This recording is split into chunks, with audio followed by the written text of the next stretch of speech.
திட்டத்தின் மூலம் வருடத்துக்கு இருமுறை ஆல்பெண்டசோல் மாத்திரை எடுத்துக்கொள்வதன் மூலம் ரத்த சோகையை நாம் தடுத்துக் கொள்ள முடியும். மேலும் இந்த நிகழ்வோட இன்னொரு பகுதியாக வந்து ஹேண்ட் வாஷிங் வந்து நமது மதிப்புடைய ஆட்சித்தலைவர்கள் அரேஞ்ச் பண்ண சொல்லியிருந்தாங்க. ஸோ நம்ம ஹேண்ட் வாஷிங் வந்து ரொம்ப முக்கியமான விஷயம். இந்த ரத்த சோகை, இந்த ஆல்பெண்டசோல் மாத்திரை குடல் புழுவை வந்து நீக்கிறதுக்காக கொடுக்கப்படுது.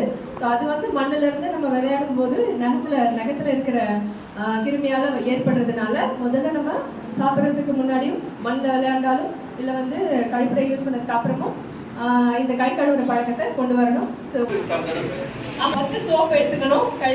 கையில் தண்ணீரை கழுவிட்டு சோப் எடுத்துக்கணும். ஸ்டெப் 1, உள்ளங்கைகளை நன்றாக தேய்க்க வேண்டும்.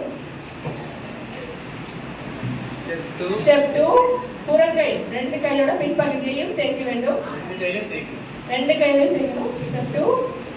ஸ்டெப் 3, விரல் இடுக்குகளை தேய்க்க வேண்டும். இன்டர்லாக்கிங் சொல்லுவாங்க. 4th ஸ்டெப் 2 கையும் ஒண்ணுக்குள்ள மாட்டிட்டு அசெட்ஸ் அந்த மாதிரி தேய்க்கணும். 4th step.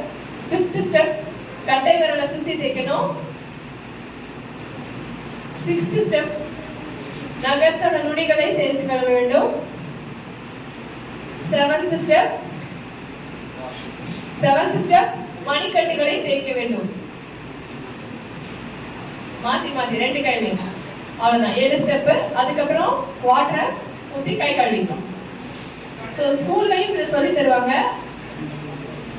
தண்ணீர் வந்து மேல்புறத்துல இருந்து கீழ்ப்புறம் நோக்கி கழுவ வேண்டும். கைகளை கழுவ வேண்டும். இந்த மெத்தட்ல 7 ஸ்டெப்லையும் கழுவணும்னா நம்மளுடைய விரல்ல இருந்து எந்த இடத்துல இருந்தாலும் கை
இது வந்து பொதுவாக வந்து பார்த்தீங்கன்னா நம்ம வந்து டாய்லெட் போயிட்டு ரொம்ப கரெக்டாக ஹேண்ட் வாஷ் பண்ணணும்.